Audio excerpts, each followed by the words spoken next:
Hey guys, Constance here. So I recently went on a little bit of an adventure and I'm going to share all about that with you today. But first, if you are new to my channel, welcome. And like I said, my name is Constance. I am a blogger and YouTuber in Alabama. And you can probably tell from my accent, I'm not from Alabama originally. I actually grew up in the Midwest in Wisconsin.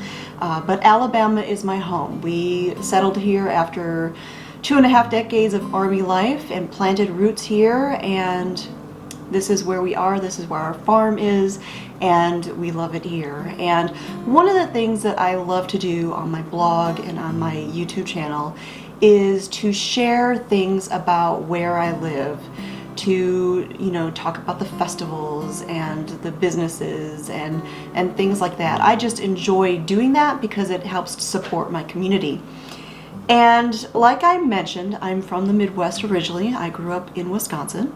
And what most of you don't know is that my father was a mechanical engineer. He designed the machines that make paper. So very recently, Georgia Pacific reached out to me and asked if they could sponsor a trip and have me come down there and do a tour and all of that, and share it with all of you guys. And like I said, my dad had a history in the paper industry, and so I was really excited at the opportunity, because while I was able to go to like my dad's office, he never did take me in to see where all the action was. I have this thing about me where I love to know where things come from. I love to know how things are made. I'm very backstory driven, so I love to know how things come about, the things that we have in our house, where do they come from? And so I jumped on the opportunity to do so. So I and 2 other bloggers headed down to Pennington, Alabama, to Georgia Pacific's Naheola mill. Now, while the mill is considered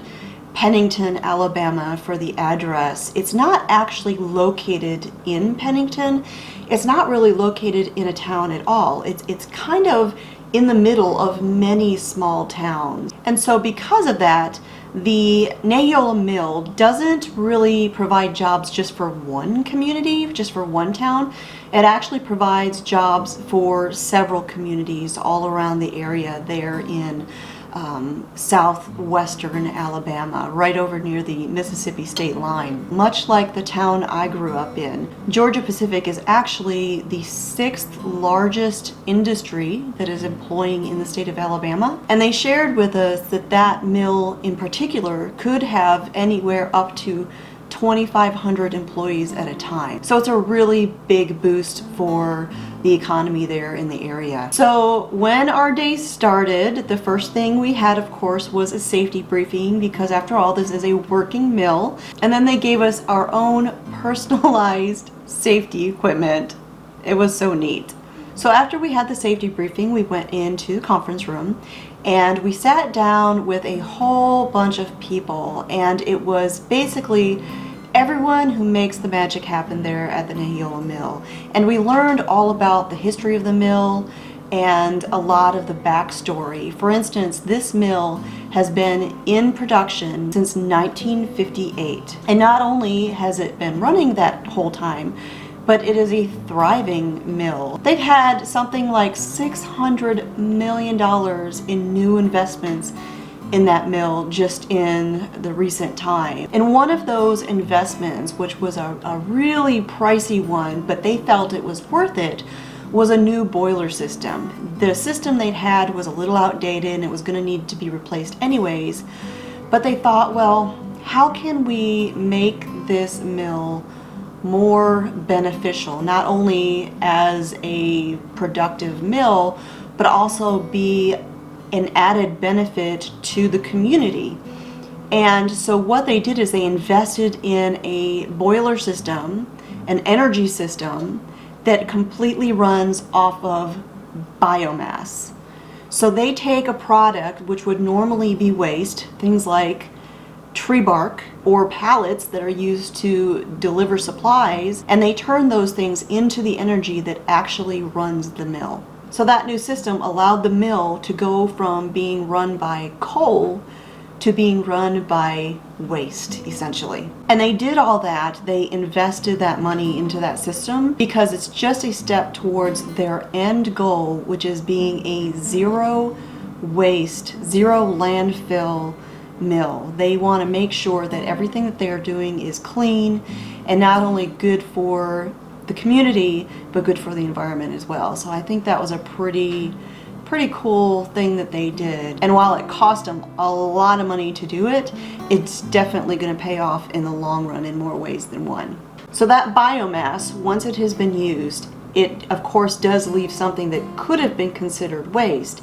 except that is taken and collected and converted into an additive for the soil for the farmers. So you've got farmers who are growing the trees, and they actually get 85% of the trees that are used to make the paper products from privately owned farmers. So these are forestry farmers, and they only team up with farmers who do it in a sustainable method. So it's kind of neat to see this full circle sort of thing where they take the trees, and then not only do they make the product, but then what would have been waste is then turned into an additive that can then go back to the farm and create more trees. And it just kind of goes full circle. So that, I thought that was a pretty neat thing that they are doing.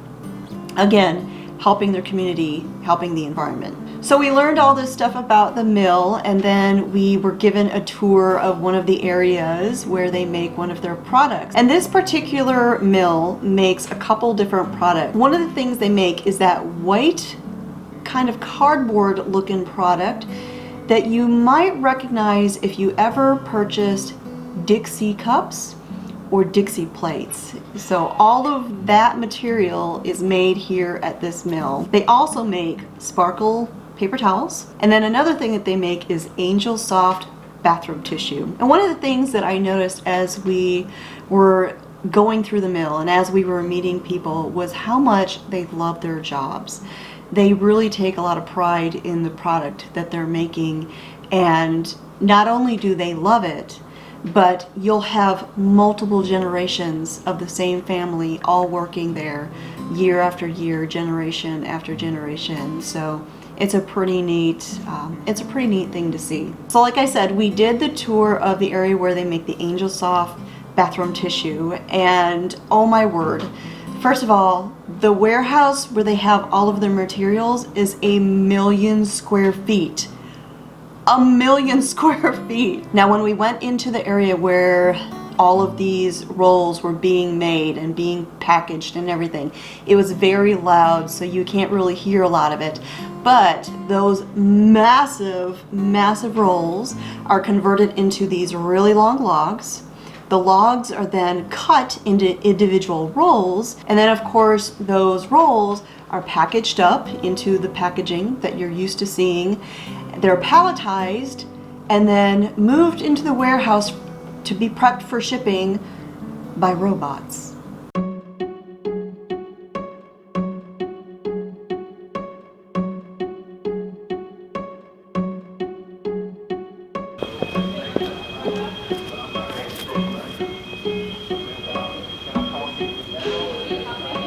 So these are about 3,500 pounds each. So that'll come out to about 325 actual finished product cases per 2 rolls.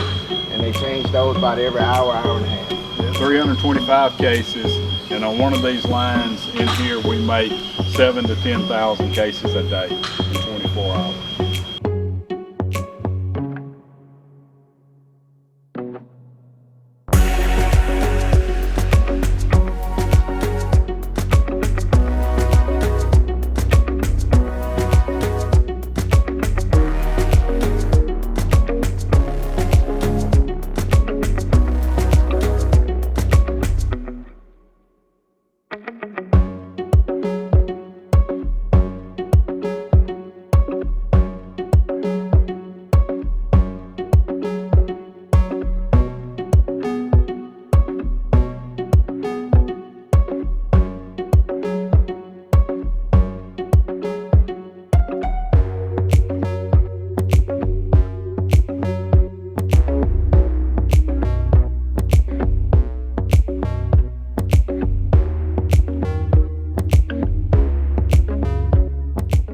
was pretty neat going through there and actually seeing the process, seeing all of these things happening.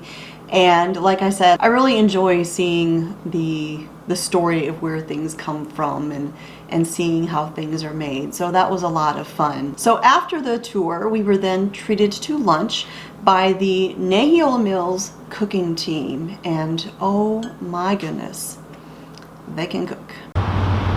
Johnny Gibson and Steve Nelson is with us today. We have 5 more members on the cooking team that are not able to be with us today. We cook for special events like this. We've been sent to disasters, Beauregard tornado. We went cook one weekend for them.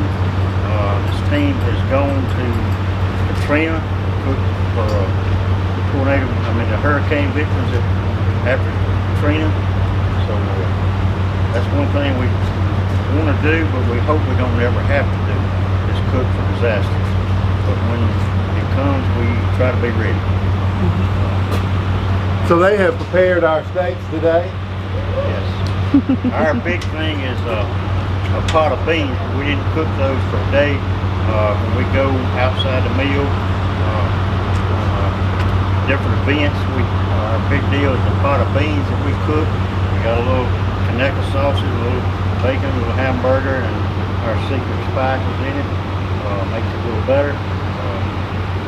Maybe next time y'all catch us, cook y'all a pot of beans. They're also smoker experts. So usually they would spend, on some of the events. Butler Fest has a festival. The town has a festival every year, and just a weekend for this last weekend was Butler Fest, and they entered a state competition there, and also handed out food for Butler Fest. So it's a good outreach, and they enjoy doing it. So you might have heard in there that the Naheola Mills cooking team competes at Butler Fest. So if you are anywhere near that part of Alabama, you should definitely go check them out, because I didn't get a picture or a video clip of the food they served us. But let me just tell you, we went into the lunch area where they had it all set up for us, and we were treated to a delicious, delicious meal. And I had a steak that was cooked perfectly, and it was so big. They joked, they said, if you can finish this steak, we have to take your picture and all of that. And I'm like, yeah, there's no finishing the steak. It was huge, and it was cooked perfectly. And they had cooked so many of them, they actually sent us home with some steak. So Mr. Smith was able to enjoy steak the next day for lunch at work, and he liked it a whole lot. I just want to say thank you again to Georgia Pacific and the Naheola Mill for bringing us down there and sponsoring our trip and sponsoring these posts. It was really a lot of fun, and I really enjoyed it. I loved getting to see more of Alabama. I had never been to that part of the state yet, and as a person who loves road trips, I had a lot of fun doing it, and I really enjoyed getting to meet everybody there. And thanks again for my really cute hard hat. So that's it for today, you guys. Thanks for coming along with me on this little bit of an adventure. And be sure to check out the other 2 bloggers who were with me that day. There was Linda from southernkiss.com and Stephanie from I Literally LOL. Again, my name is Constance, and I'm a blogger at cosmopolitancornbread.com, and I have my YouTube channel, A Good Life Farm. So thanks for joining me today, and I will talk to you all next time.